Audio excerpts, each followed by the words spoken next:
All right, are we up? We are. Thank you so much for being here at the 14th Annual Women's Health and Fitness Expo. And by the way, it's supposed to rain today. I'm Kimberly Kay, and I'm on Mix 97, so I do the weather 100,000 times a morning, and it's supposed to rain off and on all today, so it's a great day to be indoors.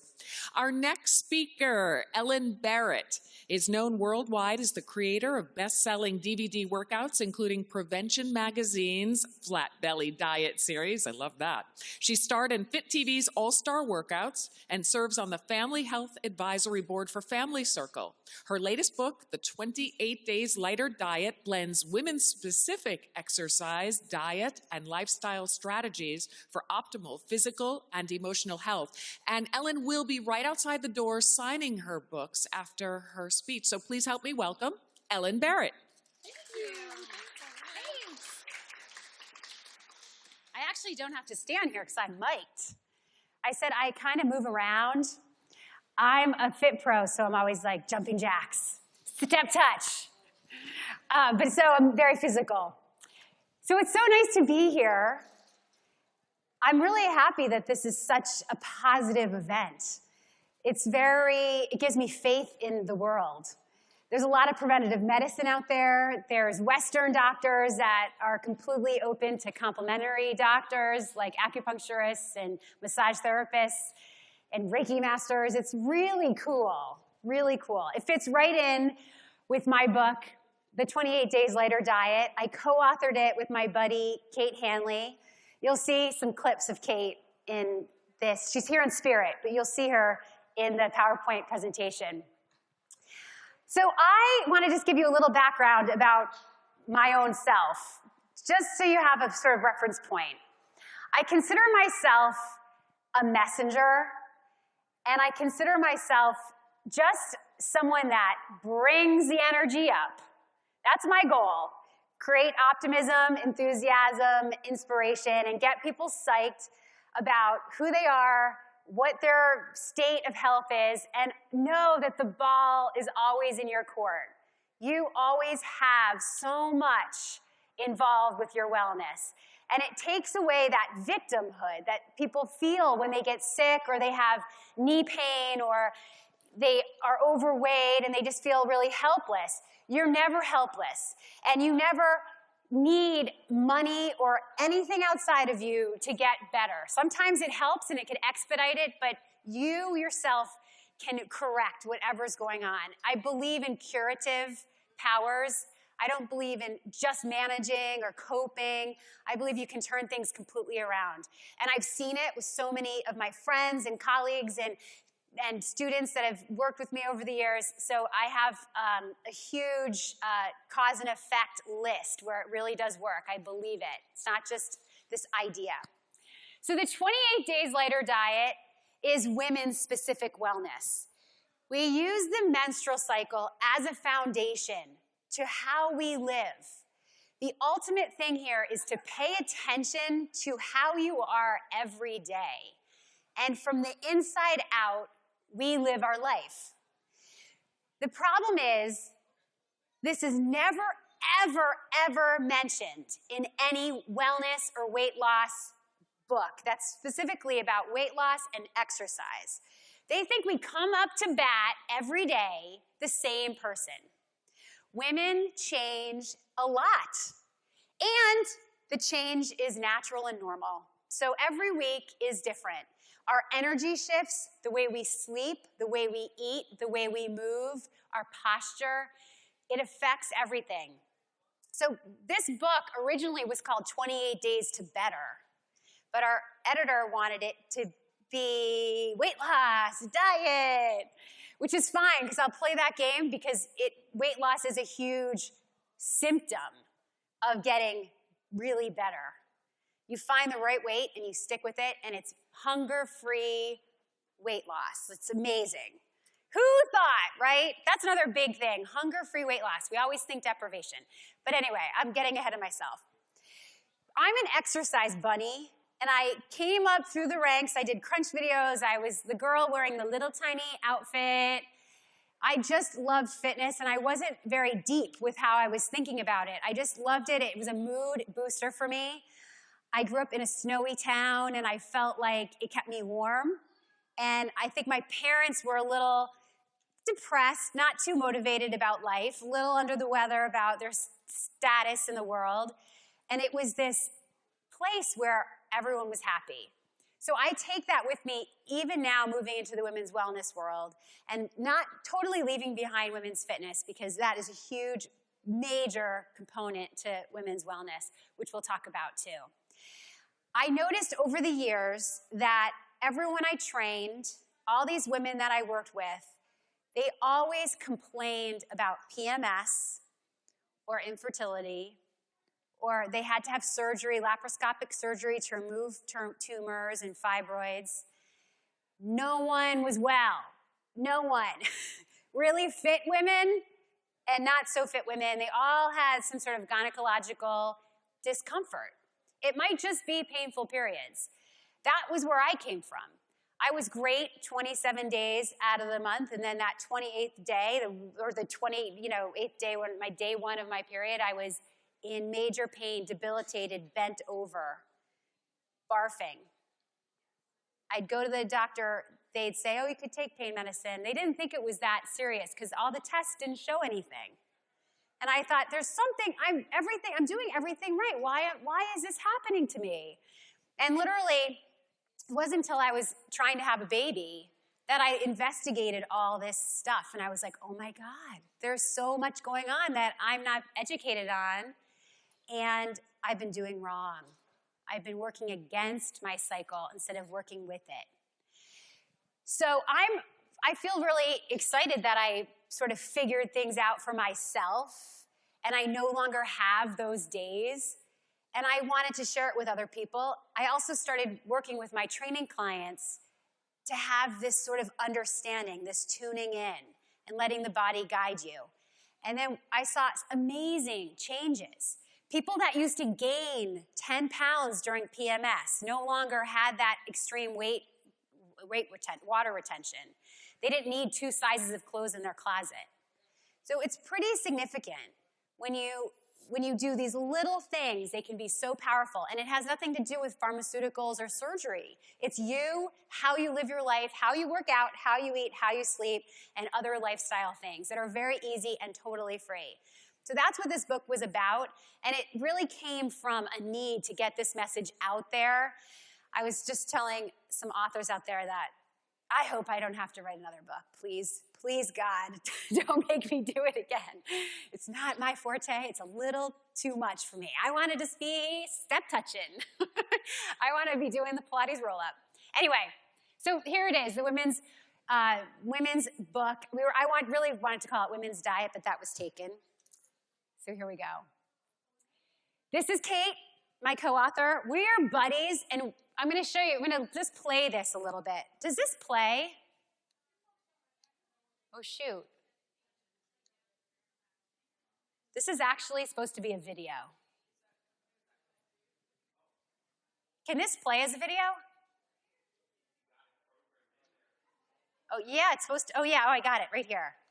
How this idea of the book came was really, we wanted a book like this, and there wasn't one out there, but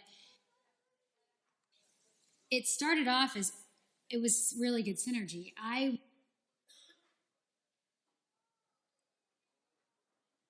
It's okay. I'll explain it. It was just training women for years and years and years. Oops.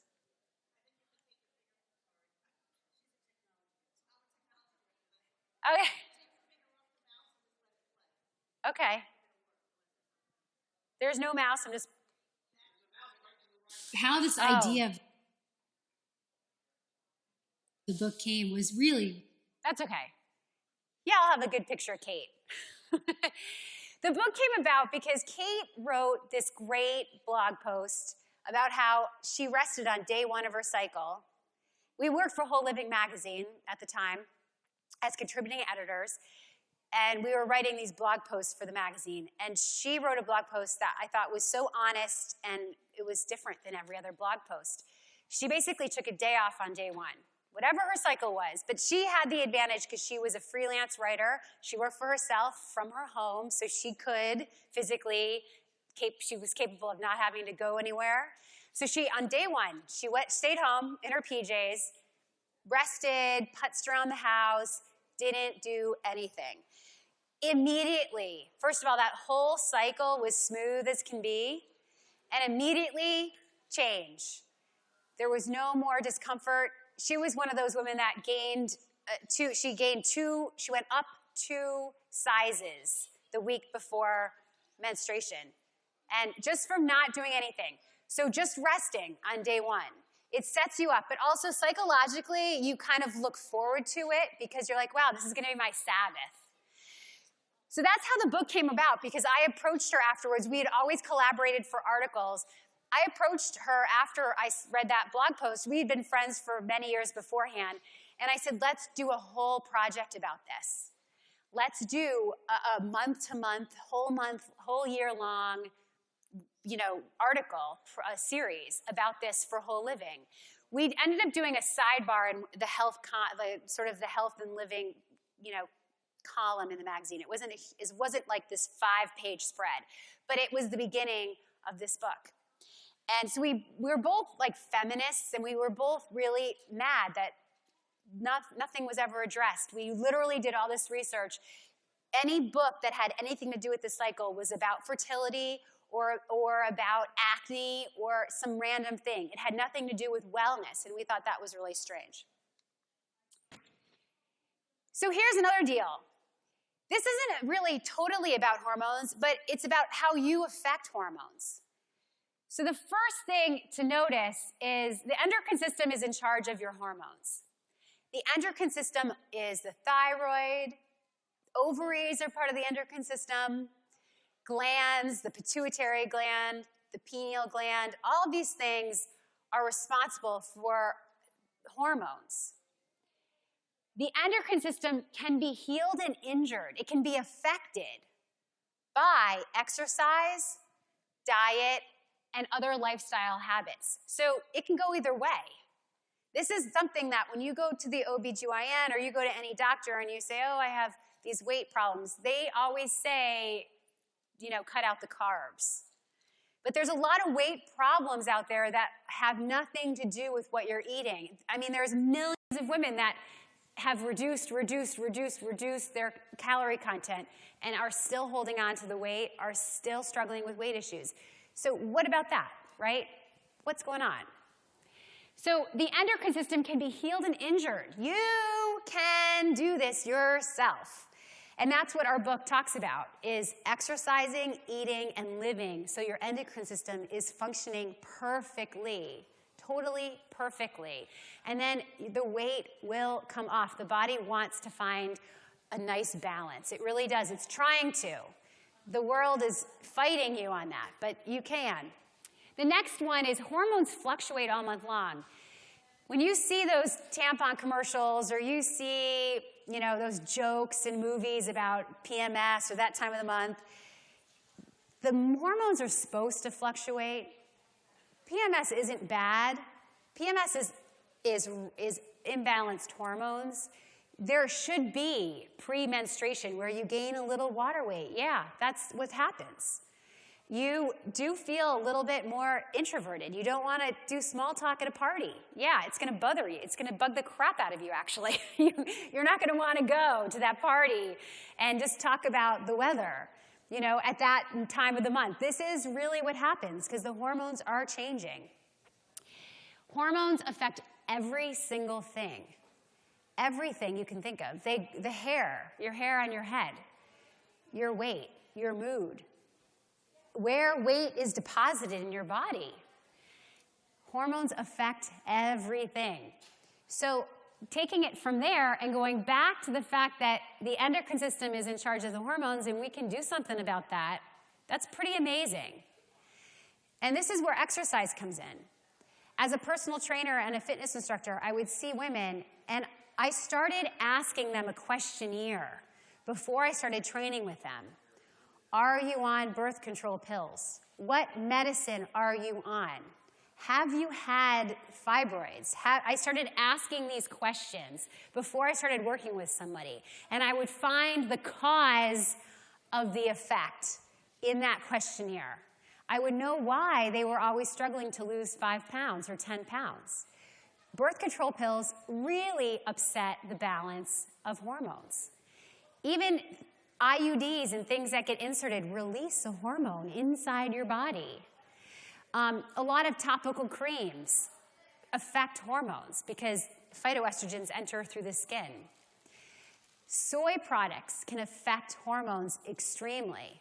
So they're phytoestrogens, and you could have estrogen dominance, which helps you be soft and supple and voluptuous, but sometimes when it's too much, you don't have any muscle tone. You can't get to the muscle tone. There's water retention everywhere. So these are things that, as a Fit Pro, I want to help that woman be as perfect as she wants to be. I want to help her feel great, look great, everything. But if they're on birth control pills, and they've been on birth control pills for 15 years, that is a major culprit of what's going on. That is something that needs to be addressed more often. We need to look at the whole picture. We need to zoom out and see. And I am just a messenger. I don't have a medical degree, but I do have a holistic health counseling certificate and degree that really investigates this kind of thing. And one thing is for sure is that we are prescribing medicine too easily, especially to women that's hormonal related, too early.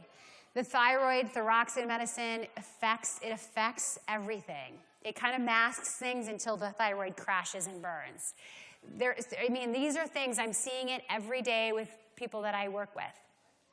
So we can affect our hormones. We have the power. So this is another video. Here's Kate and I again. Pay attention, ladies. The first step is to get a journal. I'm going to show you that. 28 days later, energy wheel. This is what we use to journal. You can just write, really simple. Day 1, I feel sluggish. Day 2, low energy. You can just write any word. Day 16, day 17, high on life, partying it up. Didn't need much sleep. You can write all these things. The first step is to notice and pay attention and tune in. We are taught in the society to tune out. The billboards driving down the street, so much distraction. But we need to sit with ourselves and feel, really feel. So many people have their heads detached from their body metaphorically, and we're little robots, especially a lot of women. I have a sister who is a type A++ personality, and she's a career woman wearing her fancy suits every day. She was going numb in her arms, just randomly. When she was at her desk, living her life, I was like, she tells me this. She goes, I just started going numb a little bit. I was like, really? That's pretty serious. We should investigate this. She's like, oh, it's okay. I'm like, does it bother you? She's like, not really. She goes, I realized that I was a little numb up here for a long time, but now it's my fingers, so I only notice it when I'm trying to write something. This girl, my sister, had lived completely detached. She's been uncomfortable and not knew it. She just overrode the body. We need to drop down here. We need to feel here and let this lead us, not this whole thing. This cerebral thing is sort of overriding what's happening, and what's happening here is what you need to guide. You need to follow. It's your guide. And you also want to know that what's happening down here shouldn't be ignored. We're kind of taught to ignore it. Kate and I talk about how, in the book, we can't believe Tampax commercials. The girl is wearing white, rollerblading, jumping off a diving board, wearing a white bikini. Feeling great! Life is great! And it says, their tagline is, outsmart Mother Nature. Outsmart Mother Nature. It's a brilliant tagline. Whoever was the publicist and the marketing genius behind that should win a major award. It's genius. But it's completely impossible. Just think about O'Hare Airport in a snowstorm. Think an airplane's getting out of there? Think about, Hurricane Katrina. Just think about the ebbs and flows of your body. Think about hunger. You can't ignore that for very long. Can't outsmart that for very long. People who do outsmart it go into rehab for that. Think about if you have to pee. Do you say, I'm going to outsmart this and I'm not going to pee for 5 days? You don't do that. It's nature. It's Mother Nature. So pay attention. The first step is to sort of journal. You don't need this energy chart. This is actually in our book, and we have a blank copy, and we also have a PDF on our website, which I'll share with you later, and you can print it out. We don't want to make a big deal about it. We don't want you to journal and be like, oh, today, blah, blah, blah, blah. Just write 1 word, 2 words, how you're feeling. Notice how you're feeling. When I started doing this, I started charting for fertility reasons, and I would notice all these things. I would notice, oh my God, in the middle of the month, my boobs would feel perkier. And then also you would notice you were extroverted. You're going to notice this. In the middle of the cycle, you're out and about. You feel better. You want to be out and about. You have more social stamina. You have a longer fuse. At the end of the cycle, you're shorter fused. You're more sensitive. Estrogen is dropping. You don't have as much pain threshold as you do in the middle of the month when estrogen starts to really come upon you. Estrogen is a pain reliever in sorts. So think about that. The first step is to pay attention and notice. Notice that this day is different than this day. Every day you come to the plate differently. And your workout, how you eat, how you sleep, how you live should adjust. And it's very subtle. I want to sleep like 20 more minutes on my first week of my cycle. I kind of want to just lounge a little bit more. I also am not as hungry. I don't need to eat as much. In the middle of my cycle, I'm ravenous. I'm the girl standing in front of the refrigerator with the door open, being like, what can I have in here? What can I have in here? That's really interesting, and it's not wrong. So a lot of us think, oh, I wish this appetite would go away. Or you feel mad at yourself for being hungry. You should be psyched you're hungry. It's your body communicating to you. So pay attention. That's the first step. And even just doing this can change your life. And if you just feel it and then act on it, that'll change your life big time. So your cycle, it can be a roller coaster ride or it can be peaceful slopes. You decide.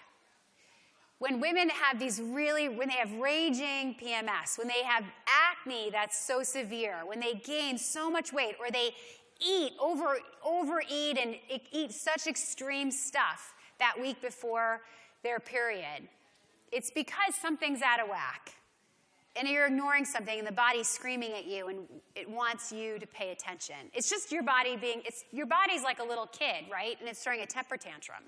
And American women have been duped into thinking this is normal. And it's not normal.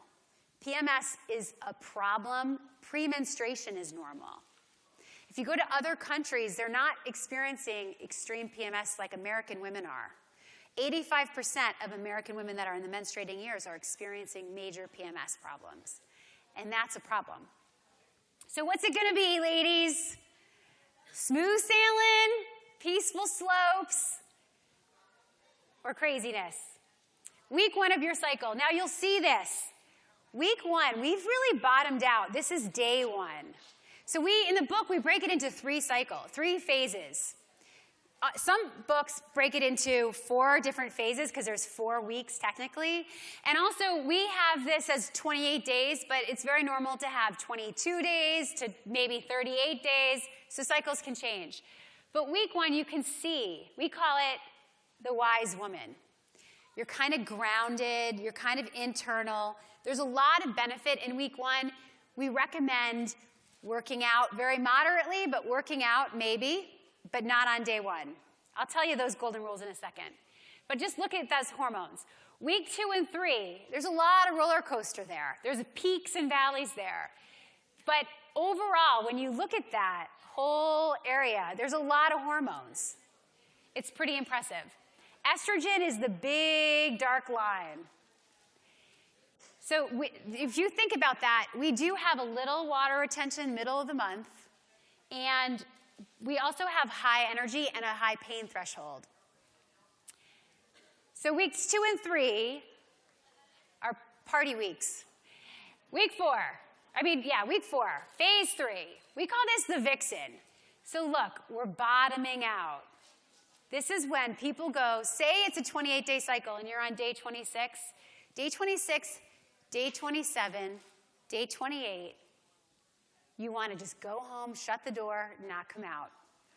A lot of women feel that, and that's pretty natural. Look at those levels of hormones. They're bottoming out. If you have arthritis, you feel more arthritic pain in these 2 days than you do the rest of the cycle. And this is a proven statistic. It's because estrogen is lower.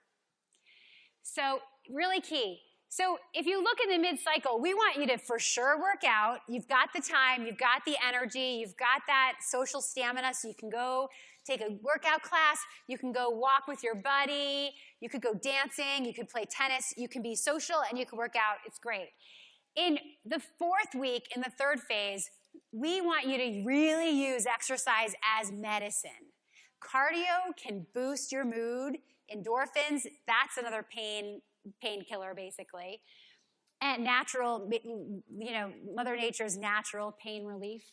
So we want you to do cardio, but we also want you to do it solo. Go for a walk by yourself, use your iPod, just go and get into yourself. More solitude in this phase is really necessary to avoid the irritability. And it's because, just look at those hormones. This is really typical. The problem is that we tend to, in this culture, there's a lot of people that are too high here with estrogen, too high here with estrogen, it's like more up here, and then, because their estrogen is too dominant, and that makes the progesterone seem like it's not there. And then it drops too severely. And so it's a big, bad roller coaster. Your exercise, how you live, how you eat can change that. There's that energy wheel again. So, in the book, I won't go into it here, but we do have an eating strategy, and it's not so much what you eat, it's kind of the character of how you eat. So in phase 1, we want you to really focus on warmth. Warm food and eat lightly. So not any big heavy meals, not any big cold iced beverages, because it really exacerbates cramping, because it pulls energy away from the womb into the stomach, into other areas of the body, and it doesn't get the job, it interferes with the job that needs to get done in the womb. So warm food, eating lightly. So a bowl of soup is a great dinner in phase 1. And if you are tuning into your body, you're going to feel like this syncs up really well. It really does. So you don't even need to know this. You can feel it from the inside out. When you exercise heavily, when you're also menstruating, you pull blood that all this energy is going in this area. If you even put your hand on your belly, it's hot during that phase. It's because there's a whole machine happening. You're already working out, basically, in your body. And then you go for a run, and blood is moving from there to get to your extremities, to get to your heart. And it really does throw the woman's body off. And it sets the whole cycle on a tailspin right from the first day. So we want you to eat very warm and lightly on phase 1. Phase 2, we want you to focus on protein. You're also going to be eating more. It's proven that your temperature increases. You do need about 300 more calories a day during certain days of that second phase. So eating more protein is great because it is a little bit more of a slower burn and it makes you feel satiated. Third phase, we want you to think hydration because water retention is the biggest culprit. Think about this. You're on a diet. And every morning, you step on the scale. Every morning, you step on the scale. You go, oh my God, I lost 2 pounds today. And then 2 days goes by, and you haven't done anything differently. You've been good, quote unquote good. You step on the scale, oh my God, I gained 4 pounds. This has made us psychotic because we had nothing to do with that 4 pounds. Hormones did. It's nothing you ate. It really isn't. It's water retention from hormones, and it's because you're on this cycle all the time. So we recommend weighing yourself on day 3 of every cycle, or pick a day, whatever day you want. And then once a month, if you want to weigh yourself that same day every single month. And that will make you a lot more confident in who you are and what you're doing, and it won't put you in a tailspin. So think about that. You can gain so much weight. I always use this story when I was, literally, when I had my son, he was 5 days past his due date. And I remember going into the OB on his due date and getting weighed. And I remember I gained like 10 pounds from the last week. And I remember thinking, I was only drinking fluids at that time. I had no more space. I was so uncomfortable. I was like chewing ice and like drinking lemonade, and I was not eating. I had no more space in my stomach. My uterus had squeezed my stomach. And then I got on that scale, and I had gained like 10 pounds in a week. And it was a major aha moment for me because I was like, this has nothing to do with eating. It has nothing to do with eating. This is major.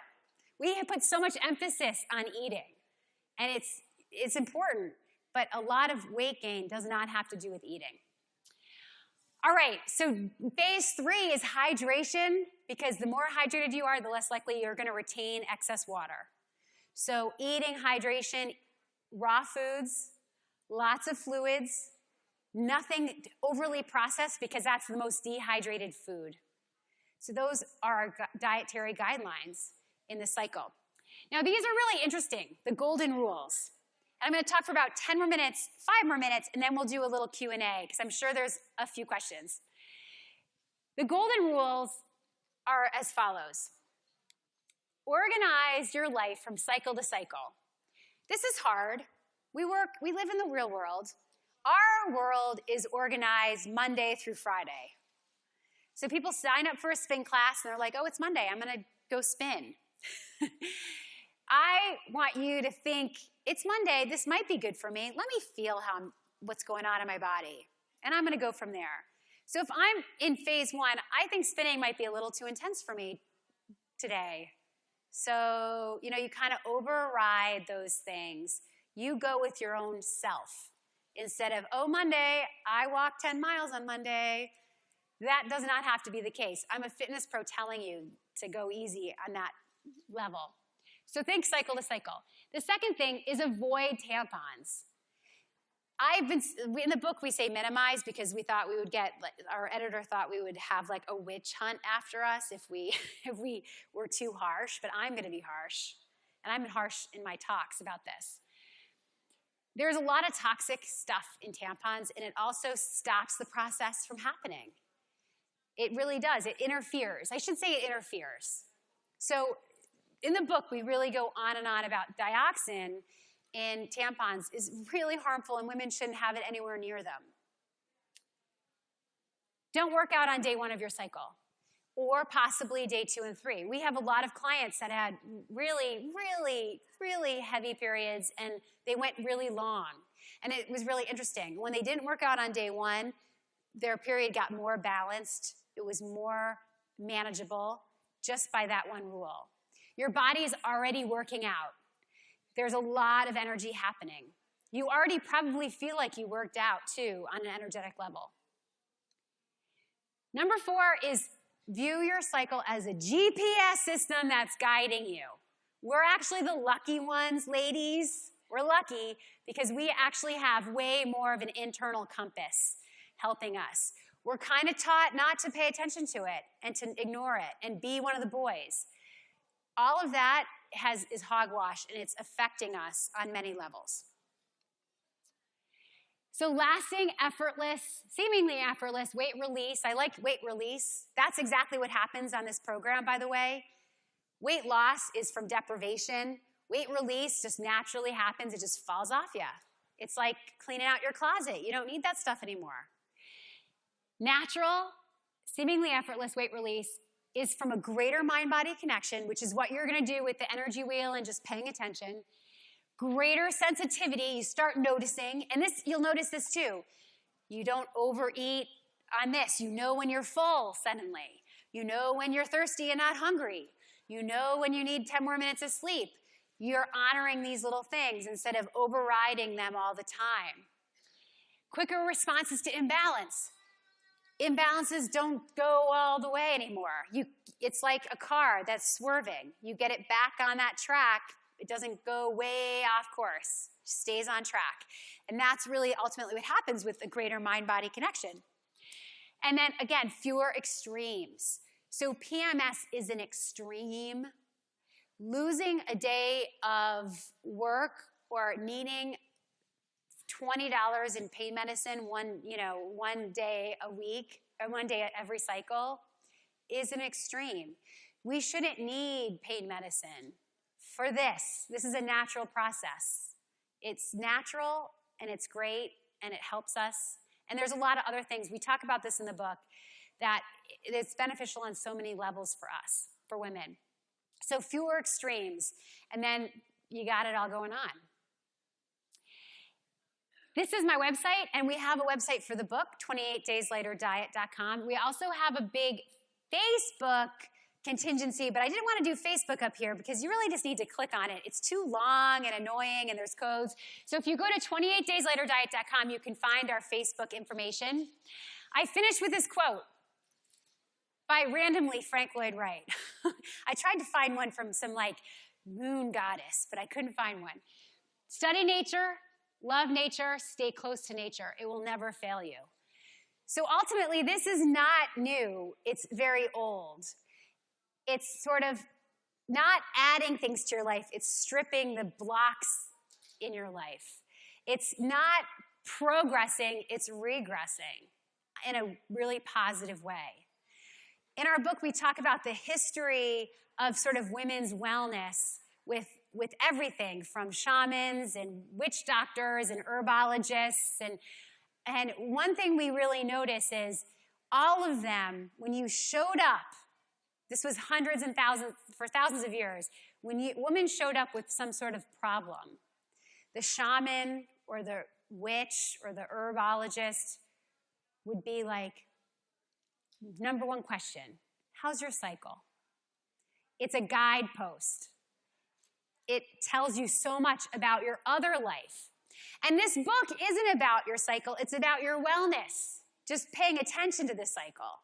So it's still a fitness and diet book and wellness book and energy book. We're not OBGYNs. We're really just messengers. We're women's health advocates, and we want women to love their bodies, care for their bodies, appreciate them, and then see the benefit of doing all of that. It's really powerful. So, on that note, I know I talked your ear off. Any questions? I'd love to take any questions. And I have a mic for questions, so let me get to you because we're taping. Oh, great. And Ellen, are you going to be around afterwards? You're going to be signing books outside? Yes, I'll be signing some books outside, right outside the door. And are you going to be anywhere afterwards to answer questions? So do you have a booth here at all? Or Yeah, I don't have a booth, but I will linger around the bookstore for a while. Yeah. Are there any questions? Do we have some questions? Is there a question? Can this apply also to not only your period, but hot flashes and things like that, exercise and the 28 days? I was going to mention this also, is that if you're beyond those years, the nutrition component is really major. Dieting has left women deficient in so many vitamins and minerals. And this has affected menopause. Menopause, as we know it, just like PMS, is too extreme. If you go to other cultures, it's a much more seamless transition for women. So thinking about how that diet that you did when you were 30 years old has affected how your menopause is going now. And hot flashes are really it's estrogen dominance. So it's really interesting. It's very interesting. I think I'd love to do a book on that when Kate and I really get into those years, and I really like to address that. I do think it's a nutritional issue. And our book has a big diet and nutrition component. And our diet and nutrition component is 100% nutrient rich. The only sin is empty calories. So you can't afford to eat Twizzlers anymore, I'm sorry to say. You have to, every time you eat, it should be something that's building you. It's almost like I always say, like if you have a date with a really great guy, you want him to offer something, right? He should have something to offer. You don't want him to be some dud. So that's how you should see food. It should offer you something. It should thrill you. It should taste good, but it also should be good. It should build. So organic, whole foods. Organic is really key because so many of our soil has been demineralized, and the genetically modified ingredients has really played a role in the phytoestrogen problem and also nutrition deficiency. So genetically modified ingredients might look amazing, like that strawberry might look amazing, but when you eat it, it doesn't have the minerals, it doesn't have flavonoids, it doesn't have antioxidants, it doesn't have anything in it. So that's a major component. So the diet for this is the diet for the menopause set, for sure. Do we have any questions? Anyone? Maybe you want to ask Ellen afterwards. Sometimes it's difficult in here. Yeah. I love your idea for documenting, even just writing each of the 28 days. And I'm sure that that works for menopause too, because I do notice myself all the ups and downs. Just writing a word of how you're feeling that day and then documenting where that is in the month. It's major. And when you think about a couple really key ingredients, women and men need different things.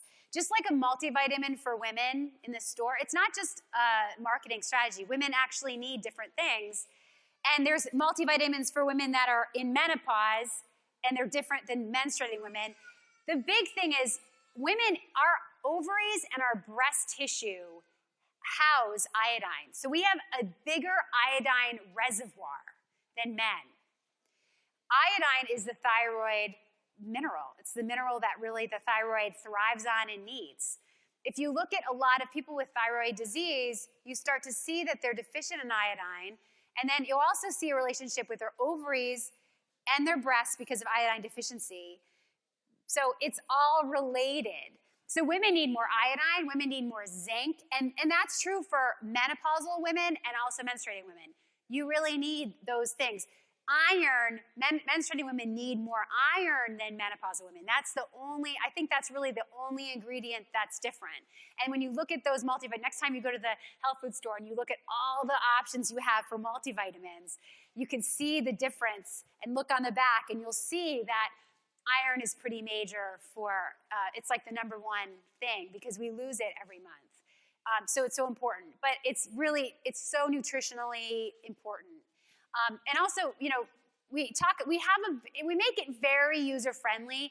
Again, we're not scientists writing this book. Kate and I are women that just care about women, and that's really where we're coming from. And we use a lot of research, but we put the words in that make sense. So we don't want to get too bogged down with research. Yeah.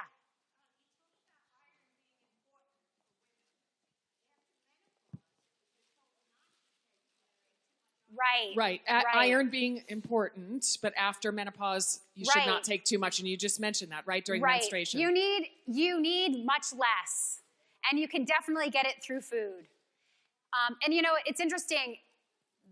I actually just did this little video clip about an iron skillet. So I was always iron deficient my whole childhood.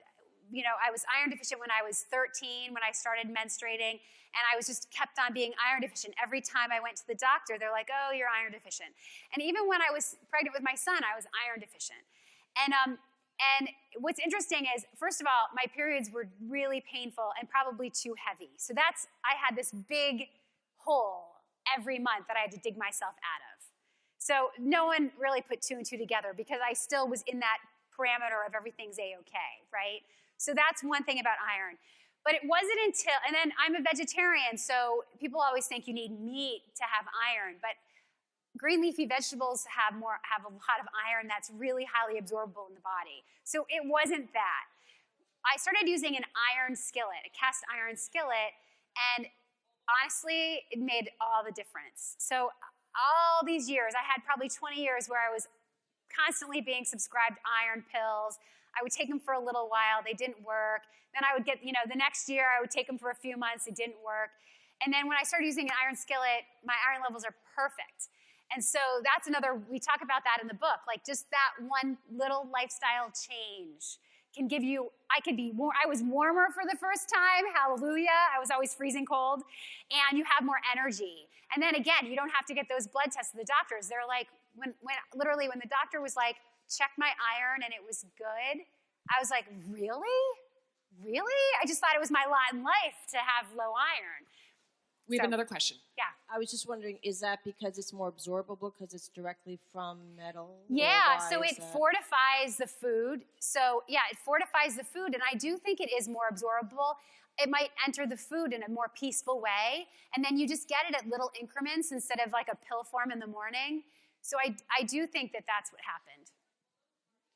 You talk about exercise in your book, too. Yes. And I notice that if I think about going to the gym, I have a hot flash because I hate it. But when I'm there and I'm doing it, I realize that it's really good for me. It helps. Yeah, it does help. And, in our book, we talk about there's 1 week where we want you to kind of force yourself to work out.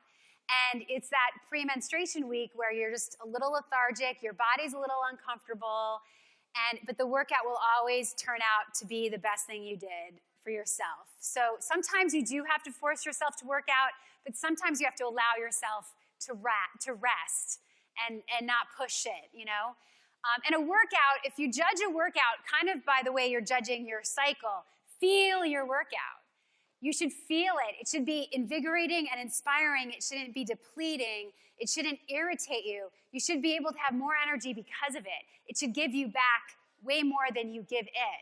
So that's another whole thing, and that's a major talking point in our book. And how to do that is really changing your mindset of what exercise is. It's medicine. It's it's a privilege to be able to do it. And if you feel good doing it, you'll want to do it. So we think of exercise as this check off a to-do list, like going to the dentist. It's like, no, I hate being compared to the dentist. When you show up at my studio and you're like, ugh, a lot of times we'd have mothers drag their daughter and be like, she needs to work out. I'd be like, she needs to work out? She doesn't want to be here? I'm really insulted by this. And it's because of the brainwashing of what a workout is. A workout is something that it's almost like it's a treat for yourself. That's excellent. Any other questions? Yes, another question. It's a long discussion, but in general, if you're not feeling better after your workout, you're not doing the right thing, or you're just doing too much, or... Yeah, too much. Yeah, too hard. So it's the intensity level's wrong. The duration is too long. It might be really good for 20 minutes. I remember taking spinning classes and being like, this feels pretty good. And then my hips would hurt like in 20 minutes, and the class was 45 minutes. And I'm like, gosh, I have to just finish this. And then I'm like, I should have jumped ship in 20 minutes. So the duration, but also what you're doing. Like I love barefoot workouts. Whenever I'm kind of wearing klutzy shoes, or, a lot of people like kicking and punching and aggressive workouts.